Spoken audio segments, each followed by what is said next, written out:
All right, all right, all right. Hey, everybody, and welcome to the Keep It Real podcast with your host, Nicholas Salter, and my dear friend here, Luke Armstrong, here doing my first live in person. I have had guests on here before. Actually, Luke was one of my first guests a couple years back, but that was only audio. So now we actually got a video going on at the same time. So I'm slowly evolving over time. And I know the camera quality sucks. I've been told that numerous times. I will get better camera eventually, just when I stop cheaping out. Now, so Mr. Armstrong, did you want to share a little bit about yourself before we go on this lovely endeavor? You didn't tell me you were going to lead with that.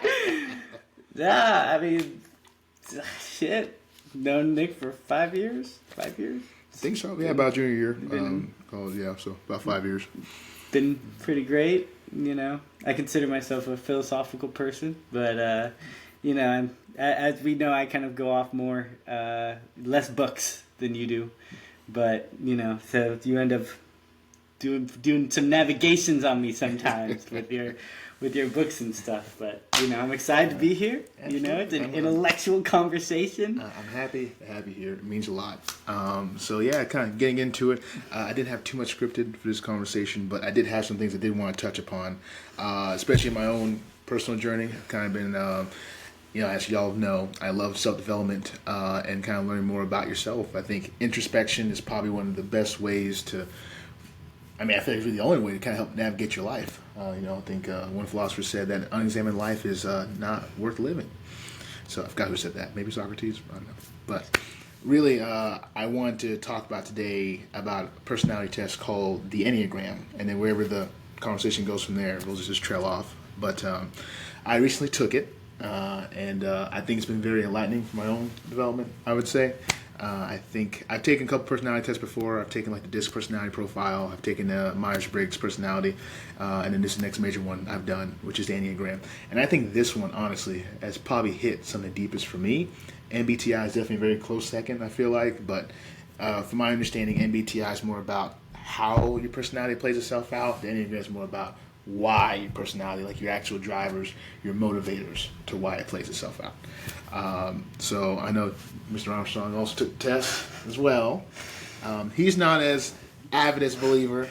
Well, it's not that I'm against it. I feel like, you know, a lot of people joke that like the Myers-Briggs and all those other things are just astrology for men. It tries to make predictions off of it tries to make direct, like very exact claims off of preliminary information. While I don't think that's true, and I think there is accuracy, I do think that a lot of people some people like lean on it a lot, you know what I mean? Yeah, they use that as like, oh, this is my entire personality. Exactly. And they bring it up in every fucking like conversation, and it's just they become consumed by it, and instead of it being used as a tool for self-development, they overdo it, and then they become embodied with it, and it becomes self-defeating at that point. It's kind of like how a lot of people will be like, you know how they say like, the worst thing about vegans is not the fact that they're vegan, it's the fact that they make everybody else know that they're vegan. Yeah. You know what I mean? Yeah.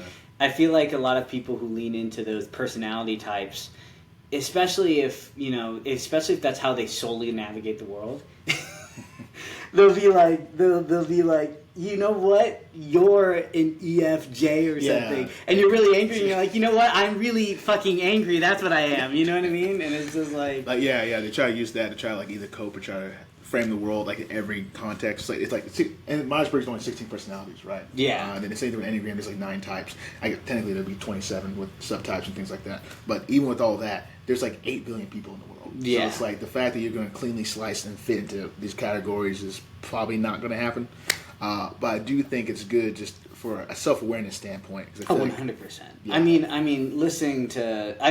again, that astrology thing is kind of a very, very bad comparison, because, like, I cannot tell you how quickly I want to end a conversation when somebody's like, you're a Pisces? And I'm like, God, no. God, where's the door? Yeah, you know? Yeah, some people take it way, way too far. Yeah. But what I like about the Enneagram, and I actually talked about this with my own therapist and stuff like that as well, is that they say some of these spiritual teachings kind of go back like thousands of years, and it's kind of been recontextualized several times over, kind of passed down like old stories like the Odyssey, for example. Yeah. It's passed down for forever. Yeah. And just kind of reframed, basically. And I think the Enneagram's been one of those things where it's been around for a long-ass time. Yeah, but just in different facets. Basically. Yeah. Yeah, so like similar like the meditation, these last 10, 15 years, science has now finally caught up to the fact that meditation does have good cognitive benefits for mindfulness and learning how to regulate your emotions. But, I mean, people have known that. I mean, back like India for like centuries. They've already known. It's just the science hasn't yet to catch up with that now. So, that being said, all disclaimers out the way. Basically, with the Enneagram, what I learned from it, I learned that I am a type 3. Originally, I thought I was a type 5. Okay. You're going to have to... Yeah. I'm a type 6, 8, 7, 8, 9, 25. And I'm like, okay, that's great. That's great. Can you let me know, you know? What these numbers mean. Okay, so yeah, basically Enneagram, there's 9 of them, right? And there are subtypes and stuff like that. Probably won't get too much into that this episode. I might have to do a separate episode kind of going deeper. I'm trying to see if I screenshotted my Enneagram. I just want to make it clear. I remember yours. You remember 9? Yes. Oh, I found it. Okay, continue though. My apologies. I just want to make it clear I'm not just fucking in the middle of your podcast. Just like, fuck it, you know? Where am I texting, you know? But yeah, so I'm a type 3. And I used to think I was type 5, which 5's deal is that they kind of use intellectualism as like a shield to try to shield themselves from the world of kind of being overwhelmed by the world. So they have a hard time developing deeper connections with other people because they're trying to basically save themselves or like trying to hoard their knowledge, so to speak, which I thought that was me for a while. But then, going already a little deep here off the bat, looking more into type 3, which is called the achiever.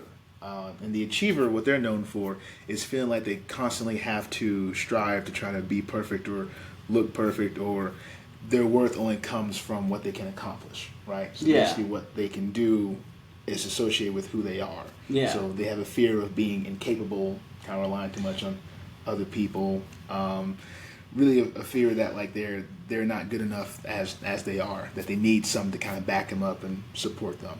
And I think for me personally, that's been a running theme through my life since I was a little kid, basically. Get good grades, you're supposed to do, check off the boxes, get the house, you know, all that fun stuff.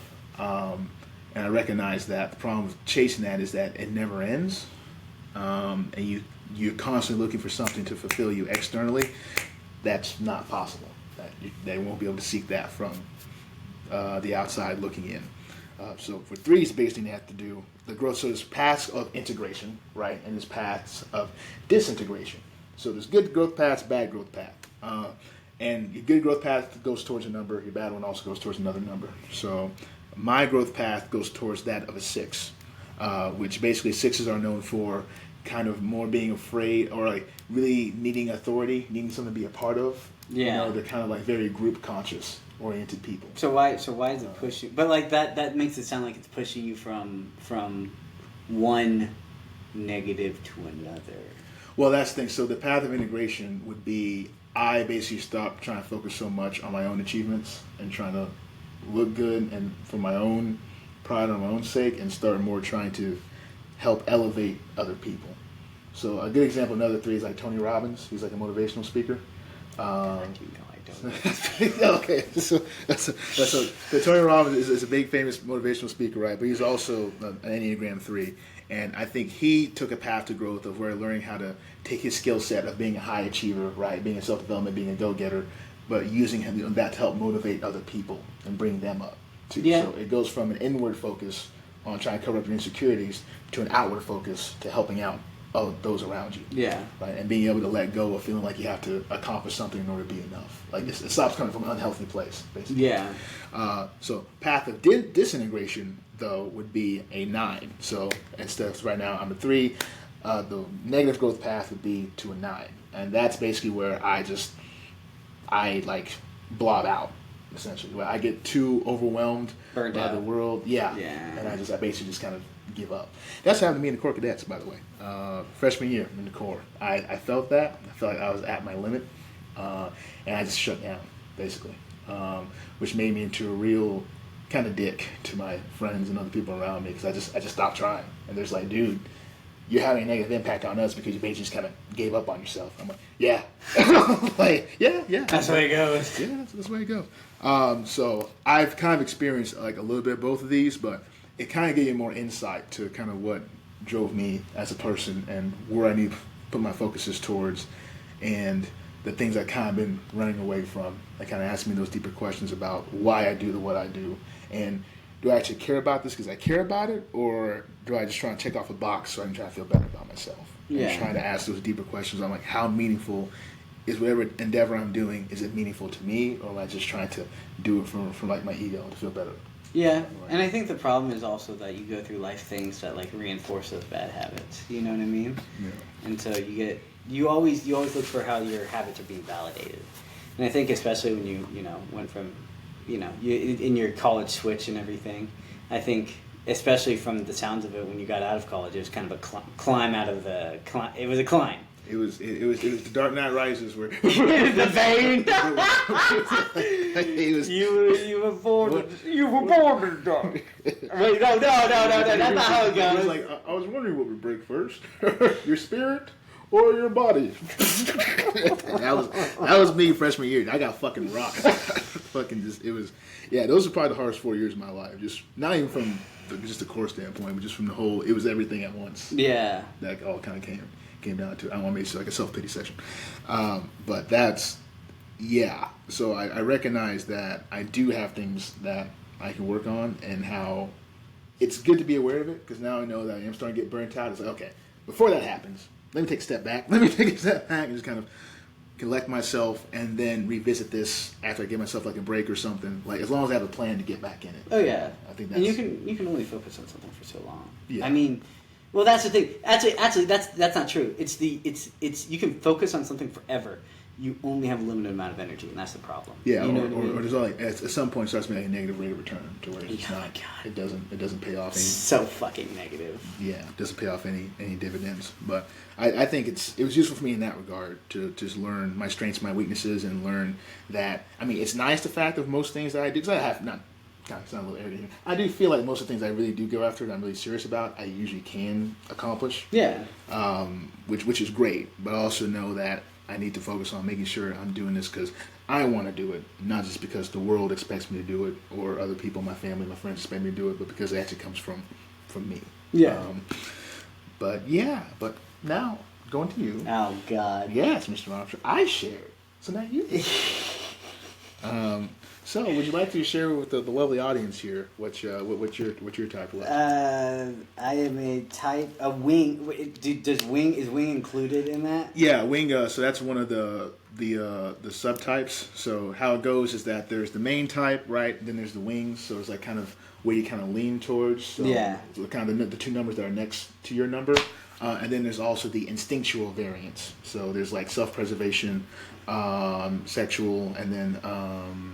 There's a sexual variant? Yeah, that sexual just means one-on-one. So Uh-huh. it means like you're how you connect with another individual, right? So, for example, some types like for type 3, right? So the self-preservation type is more of like the workaholics, the people that like always in the office for like 16 hours out the day, they don't know how to turn it off, right? Yeah. The sexual types are the ones that are very convincing in a one-on-one setting, like they're kind of like really kind of charming in that one stance. And then there's the social types, where those are the guys that like are like the center of attention. They want to be loved by everyone. They invite everyone to like this big house party. The Great Gatsby. Okay. That kind of vibe, where he has to be the center of attention, that kind of thing. So there's different ways that these personalities kind of play out. So you have like two that are dominant. So the most dominant one, the average one, and then your least dominant one. Okay. So that's why I mean it's like technically there's 9, but there's also like 27 because you have the wings and then you have the instinctual subtypes with that.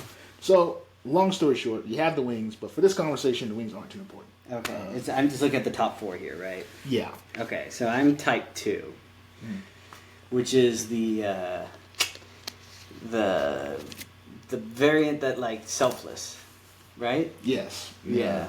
The ones that kind of they're motivated by trying to help or really get other people what they want, and from my understanding, that core motivation comes from the fact of self-worth is kind of tied with how another person kind of loves you, or is like based on how much they kind of approve of you to a certain degree? About how much good you can do. Yeah. But the problem is that human beings are, we inherently want approval. We need love, you know? And so I think that very early on, you kind of have this idea that, oh, well, I am only as worth as much as I can give to other people. And recently, I'm not going to get into it, but we have come to realize that that's a very bad thing when you grow up, because people, if you rely on people for your worth, then that's where all your stability is. Yeah.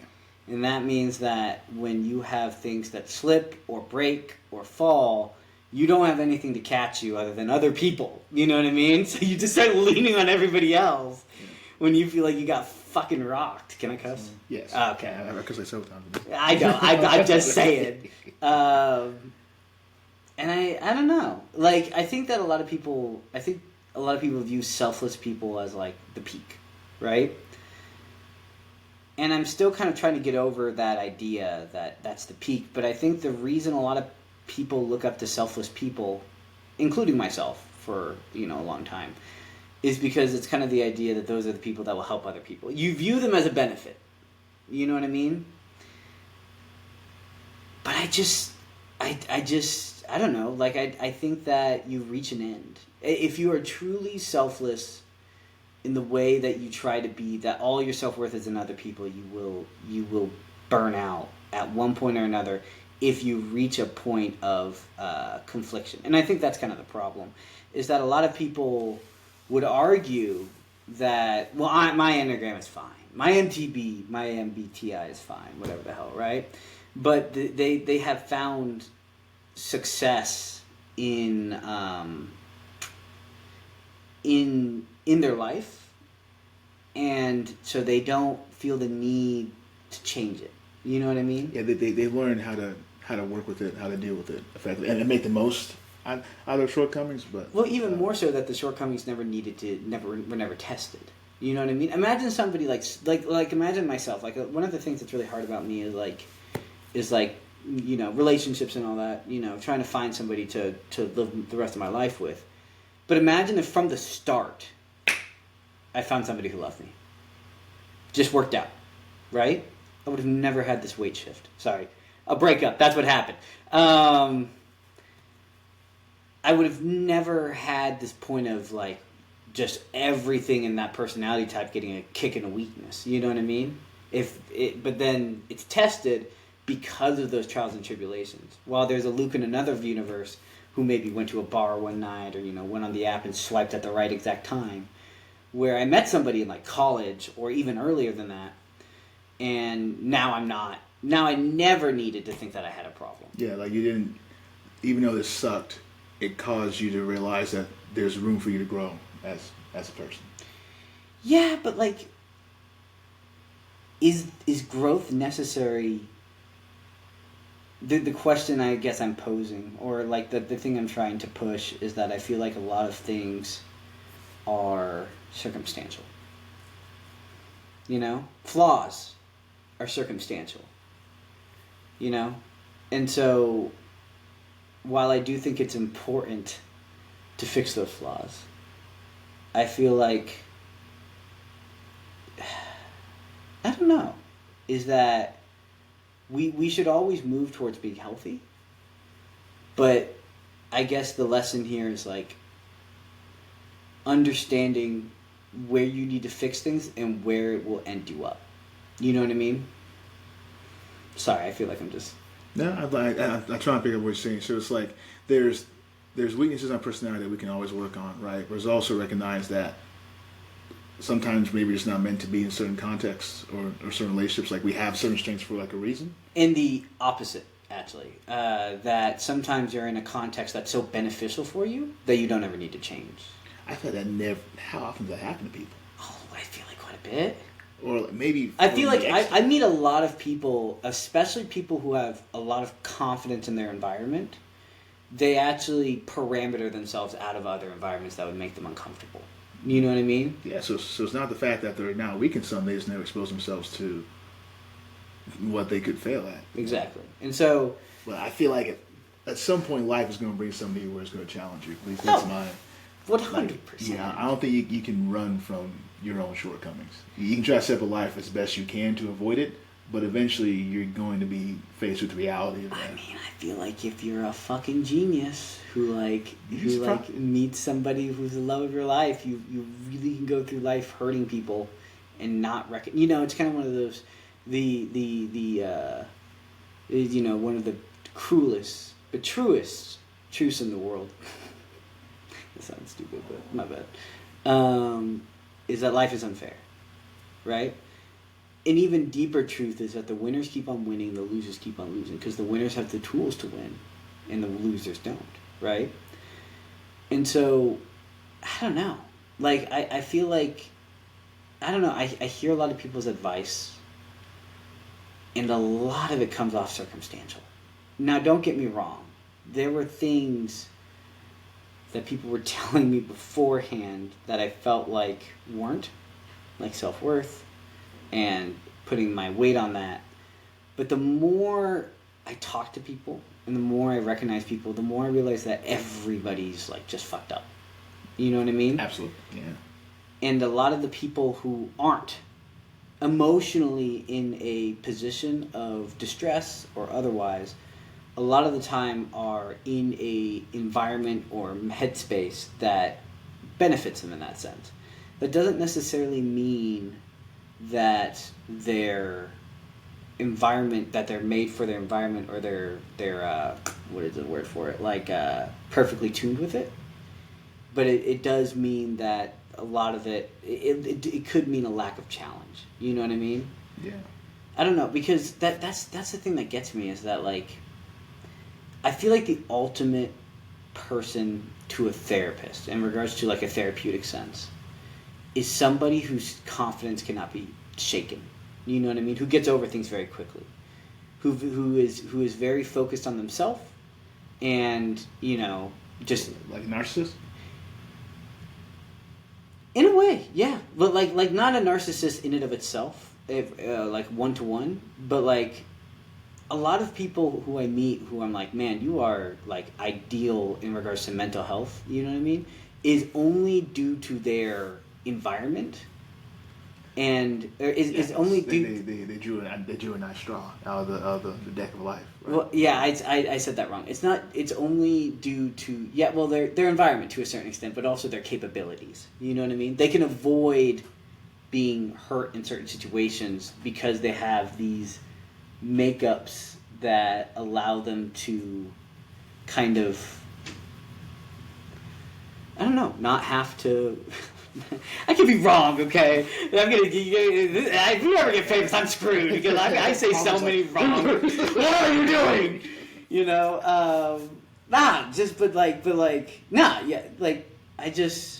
I get very hesitant when it comes to like people that think that they're ideal for mental health, especially in regards to like themselves.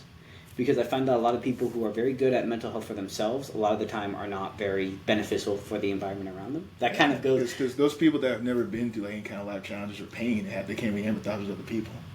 It's like they're kind of like an island where everyone's like, man, you had everything. So it's like almost like something like Jesus figure, to where it's like, how do you even relate to someone like that? I wouldn't even say that, because like then the opposite would be true. That people who have been through pain, all of them would be able to empathize with other people. Like that would make them hyper empathetic. I think it could, but it also could make them hyper dogmatic or hyper isolatory. I think it could have a mutual how you respond to your environment. And so I don't know. I just get interested when people, because that's the other thing is like you're talking about the Enneagram pushing you to what is it, integration or disintegration? Yeah, you're either growing or decaying. But that's the thing is that I feel like if you got to like a type 6, whatever, which one is the one you want to get to? Yeah, type 6 is my path of integration. Yeah, then you would just type 6 doesn't come without its drawbacks. Its own downsides. Its own downsides, and then there's another integration. There's another integration. There's another integration. Yeah, the growth never stops. Like even as you grow as a person, it's like you're always going to have some kind of downside, some kind of weakness that you had to contend with. That's being a human being. You're never going to be perfect. And that's what much to my chagrin. And that's what I'm trying to insinuate with the whole like a lot of people like naming like not to get into it in regards to like politics, but like you can name a few people that you can definitely see that they're very self-focused, they're very self-motivated, they're very not wanting to see, they don't give a shit about other people's opinions. And a lot of people admire them for that. You're talking about Trump, I talk about on this podcast all the time. Oh, well, I was thinking Elon Musk, honestly. Into? Elon Musk, sure. Elon Musk is like somebody who I envision as somebody who doesn't really regard other people's opinion and everything, right? Doesn't really give a crap. He has 13 kids, I think. He definitely has a personality that is very aggressive, very kind of seen as curt. I think at one point he was diagnosed with Asperger's, but then they took away that label at one point because Asperger's was just seen as a way of saying autistic, but with more emotional problems, and then was seen as rude. Oh. But he doesn't really ever have to grow in his capacity because he has so much money and is such a position. I guess you could say that like his drawback would be his emotional pain that he would feel. Yeah. You know? I mean, just because there's a lot of rich and powerful people that live very lonely lives. Yeah. I mean, a lot of rich and powerful, that's why they fucking kill themselves, or they go cheat on their wife or their spouse. Like, just because you have the whole world doesn't necessarily mean that you're happy. I feel like that comes from having fulfilling relationships. And sometimes people that are that intelligent, that comes at a cost where they don't know how to have fulfilling relationships. Yeah, I guess, but that's the thing though, is like how much damage does it do? You know what I mean? Like a priest that would have my personality type, right? Or a preacher or whatever, you know what I mean? Is that like how much can you get away with it? You know what I mean? How much can you get away with? Because I think people can get away with it, dude. And that's the thing, is that I feel like, you know, it's funny that you said introspection, but it's like, what type of introspection? You know what I mean? Are we talking about environmental introspection? Are we talking about like how you reacted to something, you know? Because I that's the problem with the way I reacted to kind of my person, in regards to my personality type, is it's almost always environmental. I look at what happened within myself, but a lot of it was reactionary, or rather to look into how I could help other people. You know what I mean? Yeah, so being aware, self-awareness, like impact on others as well as how you feel. Yeah. It's multifaceted, internal and external. I don't know. I just don't think, it's hard to say, but like, I just think people can get away with it. That's my interesting part about this, is that like, if I met somebody, you know, which is a chance in a 1 in a million, you know what I mean? If I met somebody and they accepted me for who I am and I was able to grow and everything, I could still maintain my flaw without having repercussions. You know what I mean? Elon Musk can just keep going woman to woman. I mean, I think he has, what, like 5 women? Well, I think there'll be repercussions. They'll just be different than his. No, of course they're going to be different than his. You know what I mean? But that doesn't mean, though. It's like his repercussions would come from like a lack of emotional intelligence, right? Which means his relationships would be dog shit. Your repercussions with me might be a relationship with yourself. Right. So, yeah, so and I'm not. External relationships are good, but then your internal stuff may not be. His internal stuff may be great, but his relationship with other people is fucked. I mean, I guess, but that's what I'm saying, is that if it's not, like, let's suppose he finds a woman who's, I was gonna say desperate enough, but let's be real, that's a cash grab for a lot of like that'd be nice, you know, just divorce him, get like freaking like you get like even like freaking like 0.05% of his wealth. You're set for life. Absolutely. You know what I mean? Yeah. And I'm talking mansion life. No, like no suburbia. You know what I mean? You're living lavish. You know, so like. Elon, if you're listening, Luke's interested. Oh, Elon. Do I have a proposal for you? But like, I just. Like the you know, you talk about Elon externally having shit, but internally being fine, right? Mm-hmm. What if he internally is fine all the time with his shit? You know what I mean? Then he never has to. Then he never has to grow. Then he never has to change. So it's called denial. I mean, yeah, a lot of people do live in denial. Yeah. Oh, a million people live in denial. But I feel like it's still there, though. You know, no matter where you go, there you are. So but that's the thing, is that it's there, but it can be. I think it's circumstantial. You know what I mean? It's like, because sometimes people get on the deathbeds, right? Not to get all morbid and shit like that. I'm just saying. Is there something you need to tell me, Nick? It's like they may not think about the damage they've done to their relationships or the impact they had on the world until the very last moment before they're like, oh shit. But I think people even die without thinking about that. You know what I mean? I think like that's the thing is that like people get away with it. Like a lot of people that it's especially people who have problems with their environment or other people's relations, a lot of them don't live in the knowledge of how much they hurt people. They don't because they don't understand it. They can't comprehend it. So a lot of them end up just not putting it into account. You know what I mean? Yeah, but then they compensate with what? With drugs, with alcohol, with money. Well, I know people who are in relationships, and the other person's just a personality type that's like submissive to them, so they just take it, and they don't, and people will fawn over them still. You know what I mean? Especially if they're like a certain level of attraction. You know, they won't recognize it because they don't need to. You know what I mean? And I'm not saying like these are terrible people because everybody's a good person. I realize that like. Most people are good people. The problem is we all have a different definition of good. You know? Do you disagree with that? No, I mean, I get what you're saying. Like, most people don't want to go around purposely causing harm. Yeah. Whether it doesn't mean that they don't cause harm. Exactly, yeah. And,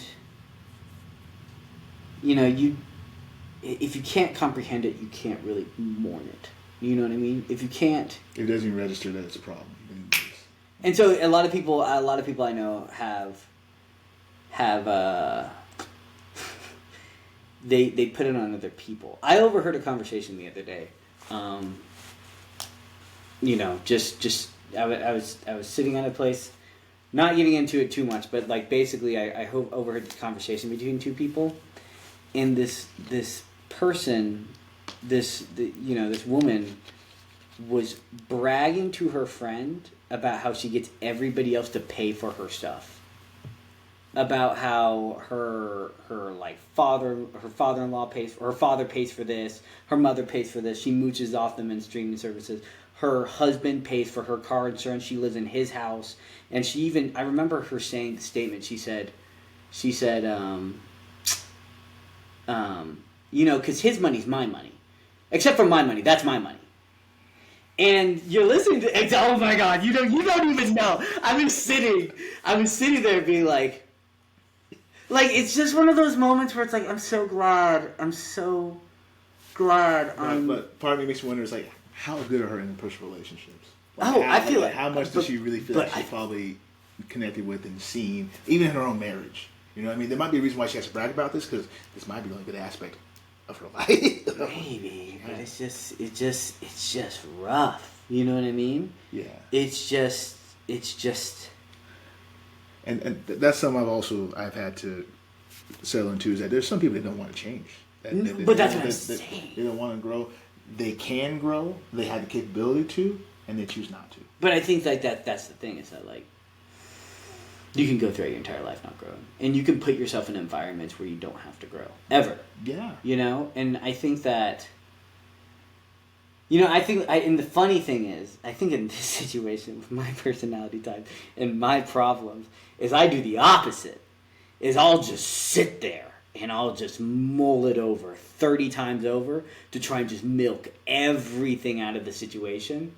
And then that is what inhibits my growth. It's not the fact that I won't get anything out of it. It's I can't let go of what I get out of it. Yeah. And like just can't stop thinking about it over and over. You know what I mean? Kind of overdo it. Which that can, overthinking. I think, I have that. What are you talking about, Nick? 2 men on a podcast. Oh, but you scallywagger. Absolutely. I also overthink too. It's crazy. I think that can also happen. And that's what comes to that back to balance, right? Or that growth. It looks different for everybody. Yeah. And I think that's what it comes down to. Even with these personality types, is that even though you might be a similar type, the way you grow still might be different for somebody else. Oh, 100%. And I think that's a personal journey that you just have to explore on your own. And the shitty part about it is that it takes time. You know, you're not going to figure everything out in a day. And growth might take years. What are you talking about? Decade. Actually, one time I had a therapy session with my therapist and everything, and he went to me, he's like, Nick, the kind of qualities that you're trying to develop, most men don't. fully have until they're like mid 40s. Yeah. Maybe early 50s. And I'm just like, are you shitting me? I'm just like, Oh, 100%. Yeah, he's like, this stuff takes years Oh to my develop. gosh. And that's like what upsets me.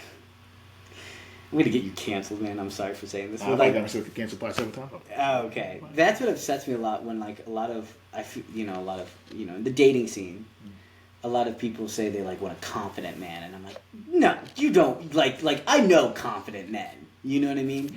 You don't want to know what they say about you. like don't get me wrong. There are good confident men out there, but I meet a lot of, especially the ones that are like dead set confident, can't be straight from their path, right?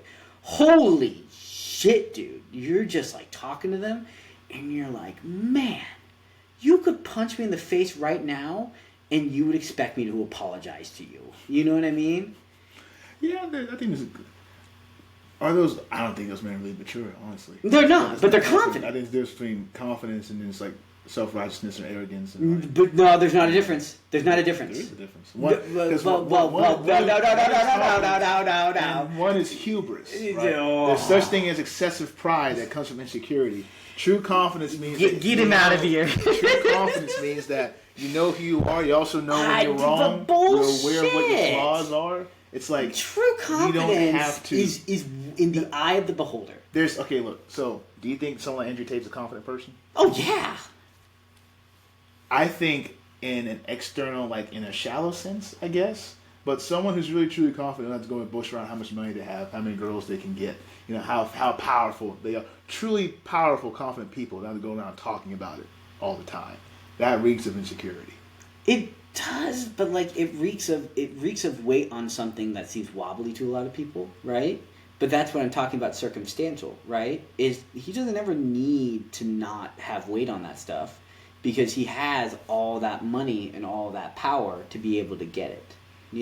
He's not, and like I think that's just who he is. I think that's confidence in certain ways. Is that like, because a confident, like you can tell me all day and night that like, oh, confidence is confidence in your true self, but everybody has weight on something. You know what I mean? You can truly have, you can have weight on yourself. It's important to have weight on yourself, but what components about yourself are you having weight on, right? And it's some kind of external evidence to kind of account for it. Yeah. Whatever you've earned or the respect you've gained, or you can't. I guess you could technically be like a degenerate in a basement. I think in this case, there's two different kinds of confidence, right? There's confidence in your ability, and there's confidence in who you are. So, in your ability is I know I can get these things. Like I know, like someone would be like, I know I'm a kick-ass coder, for example, or I know I'm a kick-ass cook. It's like they have certain skill sets. Like I know how to make money, right? Like, or I know how to get women. Like they have certain skill sets where they have that. But there's also people where it's like, I may not know I have something, but I know I can figure it out, kind of deal. Or I know I can get through it, or I know I can brave whatever comes to my path. Like, I think one can help kind of facilitate the other, but I think these are two different kinds of confidence. One's contextual, one's based on your own, how you feel like you can handle yourself within the world. I hate to say it, man. I think that's still Andrew Tate. I think he's just an asshole, but I think he's confident, and that's it. We might have both, yeah. And that's how simple it gets. You know what I mean? And that's what I was kind of getting annoyed about, is that a lot of people, even me, I wanted somebody, who was confident. You know what I mean? But then when push comes to shove, a lot of the time it's kind of like that realization that confidence a lot of the time can be pricey. You know what I mean? In the sense of like how much you're recognizing your environment around you. A lot of people if they're clued into, they're tuned into what the environment is. And like that's the other thing, is that like you said, like most men don't do this till they're 40, 50. You know what I mean? We're talking men that are like 70, 80. In the sense of like that's the end of their journey, and like confidence, wisdom, a lot of those are heavily circumstantial depending on like the person and their ability to deliver on what, you know what I mean? So like socially, I feel like I'm recently I've been having a decently hard time, but like overall I feel like I'm decently confident, right? But I feel like in a lot of I stress about my work a lot, as you know. I feel like that gets difficult for me. You know what I mean? And that's 100% circumstantial. Is that you see me in out, we've hung out together outside of here, obviously. And you see how confident I can get, where I'm like talking to somebody and I can be like, I can feel their flow. I can predict like a lot of how it's going to go, and I can, that confidence. But then in the end is like, again, but that's the environment I'm comfortable in. I don't know. I just think that I was just talking about how a lot of people want somebody who's confident, but in reality, their confidence has a price. And in reality, when I talk to those people who want somebody confident or something, a lot of the time they want somebody who is confident in the exact same way they are. They want somebody who's basically mimicking their values 100%, but just on a heavier hand, basically, right? And it upsets me, not because it's like, oh, you want somebody confident. A lot of people want somebody confident. I'm not taking away from that. But when you put weight on that, like I just see people like be like, oh, I want a confident man, right? When you put all the weight on that confidence and try to be like, that's what I want 110%. For you, what does arrogance look like versus confidence? Like, can you describe like a man that might hold like one for you? You can make me look bad on your podcast. How dare you? Make that kidding. what? I'm kidding. I can answer the question. I feel like the difference between confidence in my ideal and arrogance, I guess I would say openness to challenge. Openness to being wrong. Ooh, that's a good one. That's definitely Andrew Tate. But, all right. I mean, but like, I guess like what I'm... But like, I feel like arrogance is a component of confidence, and what I'm talking about is what I would say is healthy confidence. You know what I mean? Mm-hmm. So I still think Andrew Tate is 100% confident. I should have rephrased, but I feel like in regards to healthy confidence, how open are they to being challenged? Right. And that's the thing, is a lot of people I feel like they just want somebody who makes it. Especially in regards to men, how they are viewed. A lot of people, women, I've heard say they want like a man who's like confident, you know what I mean, who knows, and like, I think confidence tempered with self-awareness, compassion. Exactly, but that's the thing, compassion, right. Is that like, you nobody is programmable to exactly what you want, you know what I mean, every relationship, every dynamic, everything needs dialogue to a capacity. If like even if you think about it like in the sense of like, oh, there's somebody I walk by every day and I never talk to them, right? Even in those sense, there's the context of like, your environment, and there's understandings within that, right? There is still unspoken dialogue. You know what I mean? In the way you react, in the way you move. You know what I mean? You. I remember one time I was read this fucking online. About how, like, in Russia, you don't stop for anybody. You know what I mean? And if somebody's hurt, doesn't matter. You walk. You know what I mean? And that's because there's a lot of places that are considered dangerous, and people will use being hurt as, like, bait. Or even more so is that if you try to help somebody, then you're in the danger that they're in. And that's understood in the general... I say dialogue, but there's so much more to dialogue, in my opinion. I'm meaning environment and everything included with it. You know what I mean? And so, I don't know. I just feel like it upsets me when people say they want confidence beyond confidence. Yeah, they want a certain attribute, but they don't understand that, well, those attributes also come with their own price, downsides. Yeah, well, like, yeah, they want that attribute to the biggest degree. But they want it in their own fantasy of like, oh, but they'll agree with you, right? And it's like, no, they're not going to agree with you on everything. And the moment you run into something where it's like, oh, this is something we disagree on, oh my God, it's just like all of a sudden you're talking to a completely different person, because they're confident, but they're confident in everything, So it's like, I don't know, like that's what I would tell people a lot of the time, is that I would say, like, if somebody ever asked me, like, oh, well, what do you think of, like, my partner? And I would, or I don't know if this partner's meant for me. And I would say, how do they treat you when they feel like you're wrong? when they are truly upset at something they feel like you did wrong, how do they treat you? Do they demean you? Do they try and build you up? How much patience do they have with you? Yeah. Is it a one shot and then they're done?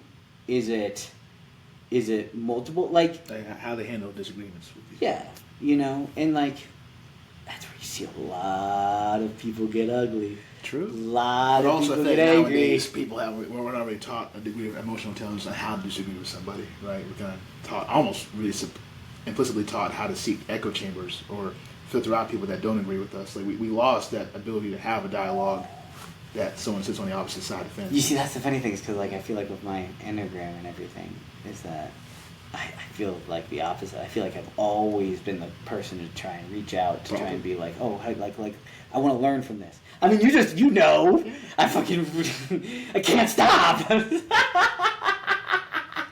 It's like I'll reach out over and over until the person's like tired and sick of me because I want the answer. I want to grow. I want to be better. And I don't feel like it's going to be within me. Rarely are the answers ever within the person. You know what I mean? Especially if you feel like you're justified. Oh my God. Justification is such a weaponized thing for a lot of people. Especially if they can put it in an echo chamber and just sit there with it. You know what I mean? Flat earthers. Yeah. And it's... Well, actually, have you ever seen the documentary on flat earthers? I love that documentary. I also like it, and I still hate it. What? I can't stand flat earthers, dude. Really? I have such sympathy for everyone else on the planet except flat earthers. Dude. It's anti-science. All right, bring in the racist. He's gonna be sympathetic.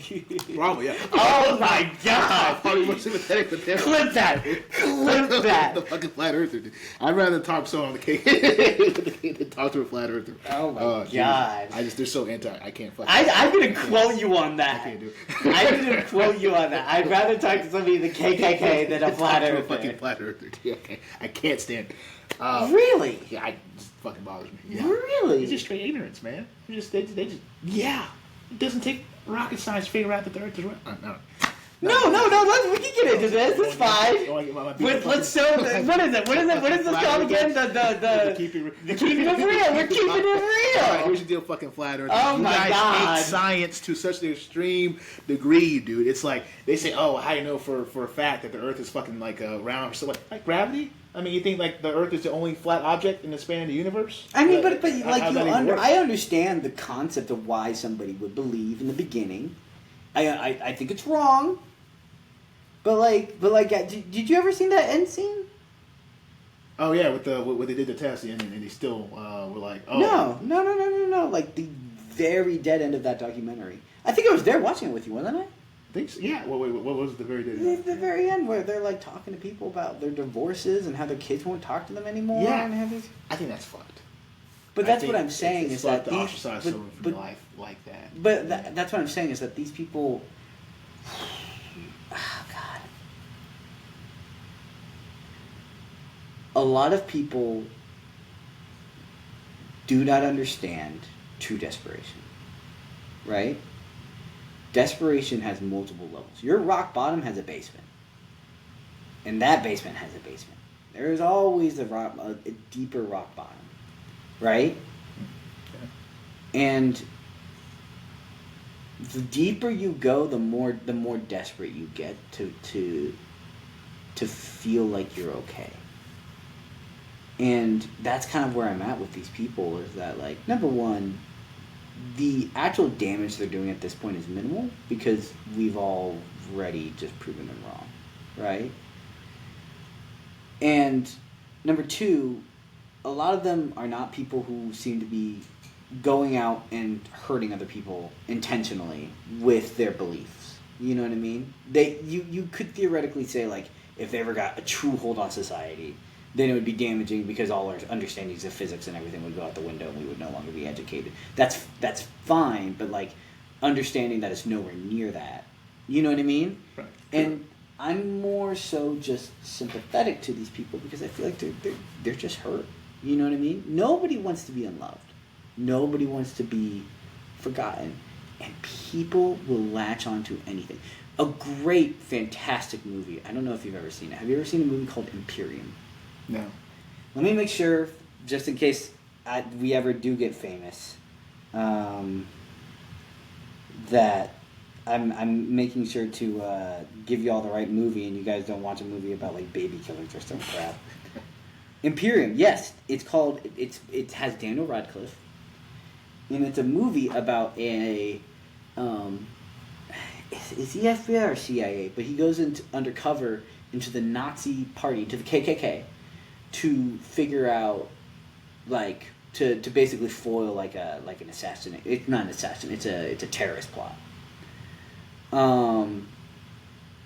And it's really interesting to see how these people kind of isolate themselves. They put themselves in an echo chamber, obviously.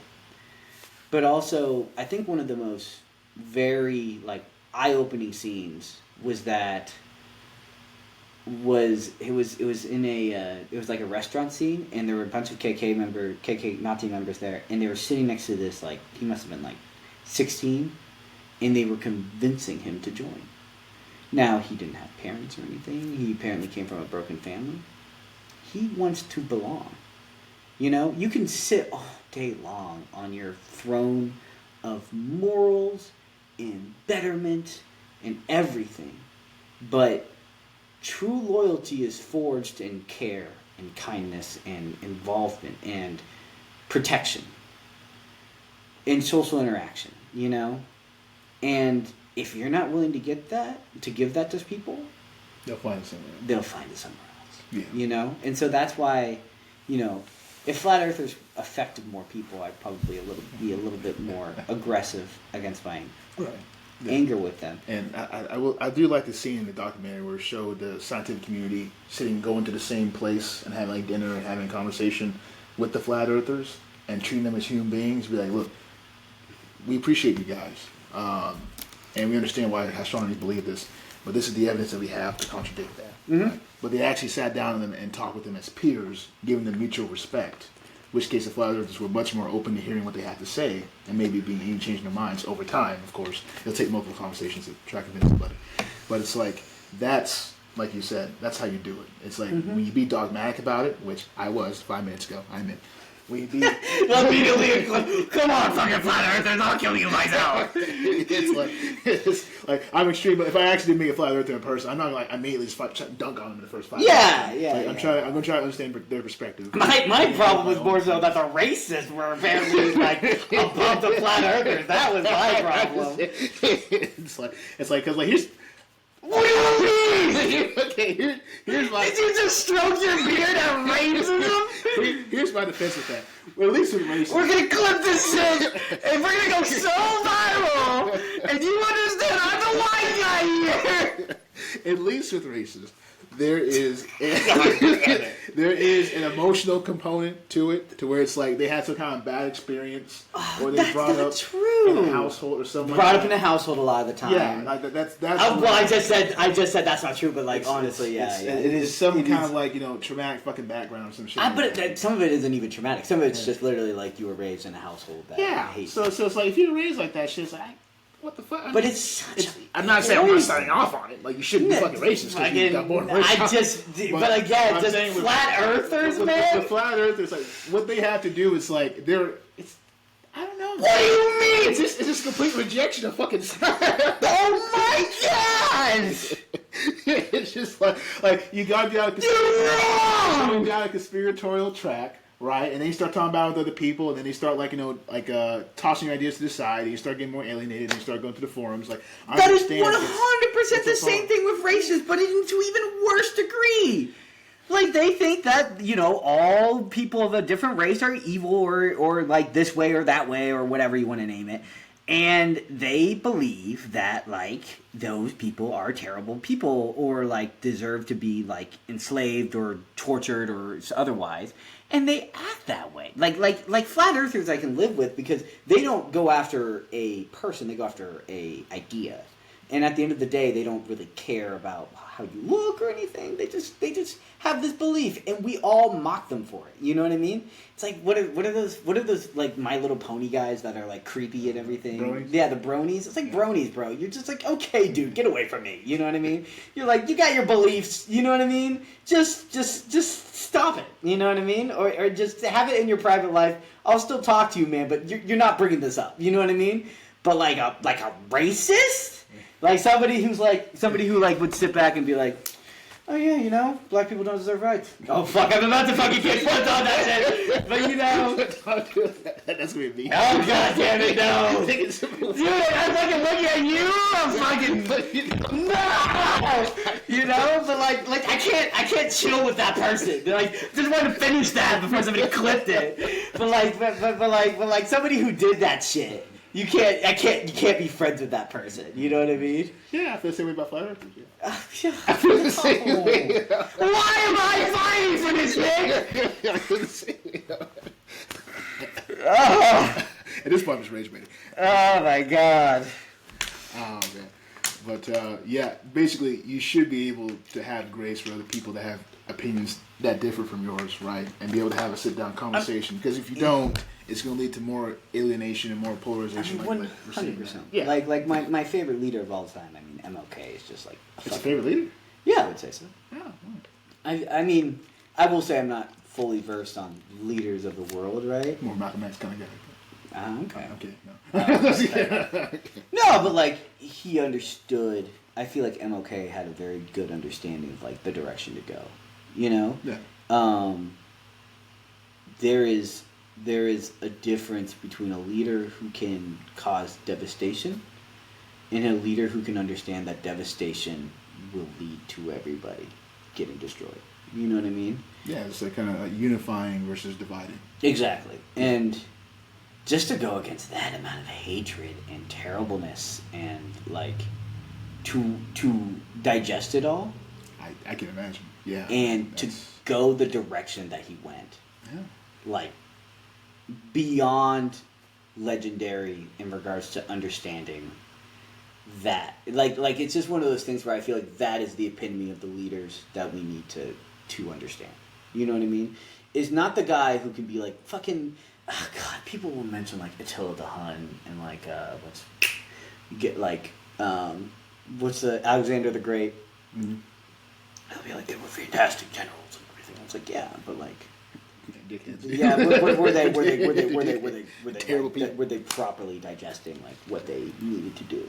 You know what I mean? And what's best for everybody. You know what I mean?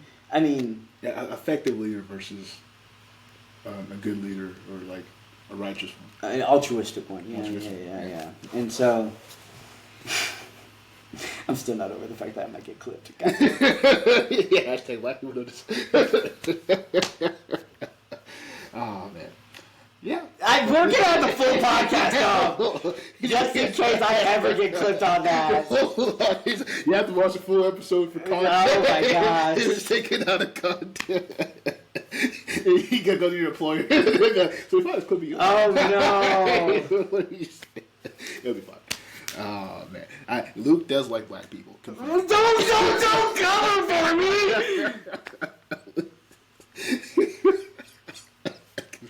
It's okay. I can't sign. I can't. I'm going to hell, Nick. I can co-sign on the fact he does like that. Thank you, Token. Ah, jeez. Never mind. No! I tried to co-sign. Actually.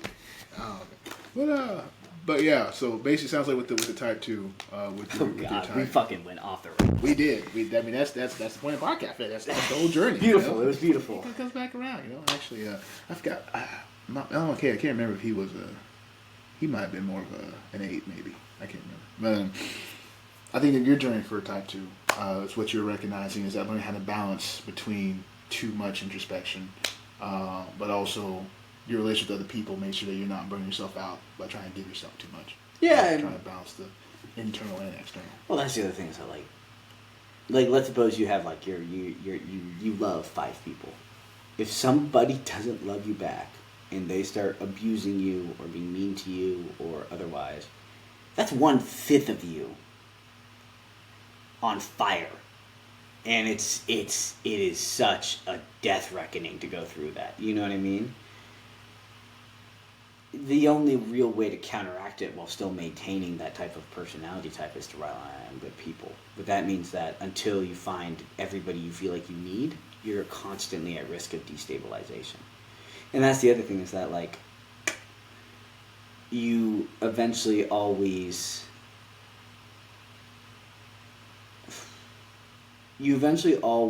run into the problem. I think even if I got into a healthy relationship, I would be pestering. I would be over, I'd be like, hey, I even if I fell in love and the relationship went all the way through, I'd be over relying on them. You know what I mean? You got a good amount of your Worth weight. Your amount of on that person. So it's almost like the Horcrux problem with Voldemort, like Harry Potter. He kind of has, Horcruxes spread out there because he thought that. I'm a Harry Potter fan. You better get this fucking accurate. I mean, but that's how it works, right? Like, he split his soul up into like 7 pieces or something, and did like different objects around the world, try to be some kind of immortality, right? Yeah. But also at the same time, that kind of made him weaker because a lot of his strength and power was kind of divided instead of kind of being one source within himself. It's like I don't think did he have any piece of his soul within him? Or was it all divided? No, yeah, the idea was Voldemort himself had a piece of his soul. Oh. It made him stronger, actually. Sure. According to the lore, I'm pretty sure. Oh. But it made him more inhuman. That was the argument. Oh. Was that it made him more evil, more... With every tear, he was a worse person. Did it talk about why that happened? Or what?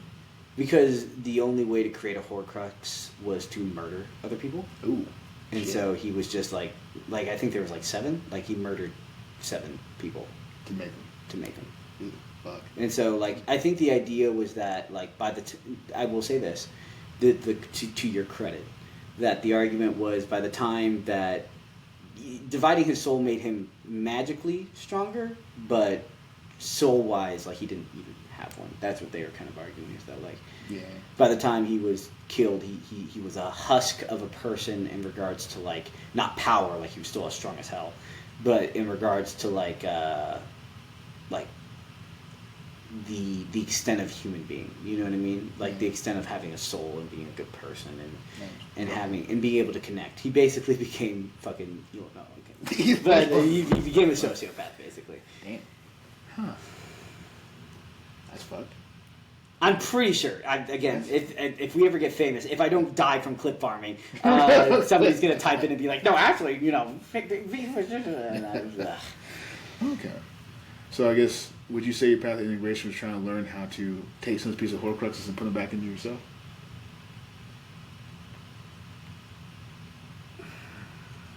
Gosh, I don't know if that's like the analogy I want to go down. I guess, you know what I mean? Is that it always? But like, that's the thing, is that, like, Horcruxes were just objects. You know what I mean? They had living parts of his soul inside of them, but they never interacted with another person. I'm trying to think of a more accurate analogy. Not to diss on your analogy, but, like, the thing about it is that he was vulnerable in that sense. You know what I mean? But he was only vulnerable because they went and found out all the locations and everything. My problem is more interaction in regards to, like, volatility. Like, if somebody decides to be volatile with me, or my relationship with somebody gets strained, then it'll impact me to my core. You know what I mean? Yeah, it'd be a direct hit, because basically your heart's external. Yeah, exactly. But, like, the thing that Voldemort is missing in regards to, like, my analogy versus his, is that his objects were just hidden behind shit, right? Mine is in living people. You know what I mean? Which is much more... Yeah, a lot more erratic. Erratic, yeah. I can't control that too much. That's why I did my work in achievements, because I can control that. I'm in power. I mean, to be fair to me, you're one of my best friends, and I have 3 main ones outside of my family, and I've found really good, stable people who treat me with honesty and respect, like yourself. So how many do you think you need? I think at this point I'm just looking to find my person and fuck right off. You know? So, one. So. One last Horcrux. Right? One last Horcrux. And that's the thing. And that's why I kind of told you is that, like, you know, my personality type 100% took damage from this. 100%. Like, and I need to fix it. Because if I'm going to keep doing this, I need to stop destroying myself, right? But at the same time, if I didn't have that issue of not having a partner, then it would have been like the situation would have never happened. Yeah. So maybe you're supposed to, so you go down the path of Thank road. you, Dr. Nick. So everybody has Dr. Salter. has a journey that it's supposed to go down, God. and this is yours. This is your knighthood, so to speak. This is the path of integration. Yeah. Fair enough. Yeah, we all got one. And for me, my lesson is to learn how to try to live life, not necessarily be so focused on the goal or the outcome, or always trying to get the next thing. So I feel bad about myself, but learn how to try and enjoy the moment and connect with people, emotionally open. Live life for the sake of living life, not just trying to get to a certain destination. Because I feel like I am very always focused on trying to get to a certain destination. So try to let that go the best I can. I'm fucked. But, yeah. You're gonna get there. Yeah. I believe in you. Hopefully. But yeah. But I think we covered a good breadth of this topic. 2 questions. Yeah. And then we went into flat earthers, and then we got races, and then we got Cliff Farm. I'm not over that. I'm never gonna get over that. I feel like I'm gonna be 80, and I'm gonna be like pound some shit on you. I'll be like, no, you know what I mean? I'm gonna stop my heart there. I'm gonna pull my life support out. I'm gonna be done. You know? Grandpa, what do you do with your past life? We're not gonna look at those past clips. Delete that footage. Oh man. Yeah, but awesome. I think it was a very good conversation. Yes. So look forward to have you on more in the future. Yes, 100%. Thank you for having me. Absolutely. Thanks for being here. And thanks you guys for listening. So like always, let us know what you think. You know, leave your comments, leave a like. I always am open to listening to ideas and perspectives. Let us know what you want us to discuss next. That too. Because I will 100% go in on anything. I'll just disagree with him for the sake of disagreeing with him if I want to. You know what I mean? It'll be great. It'll be content. Content. This is what we're talking about. Premium stuff. But awesome. But you guys, take care. Thanks for listening. And like always, keep it real. Adios.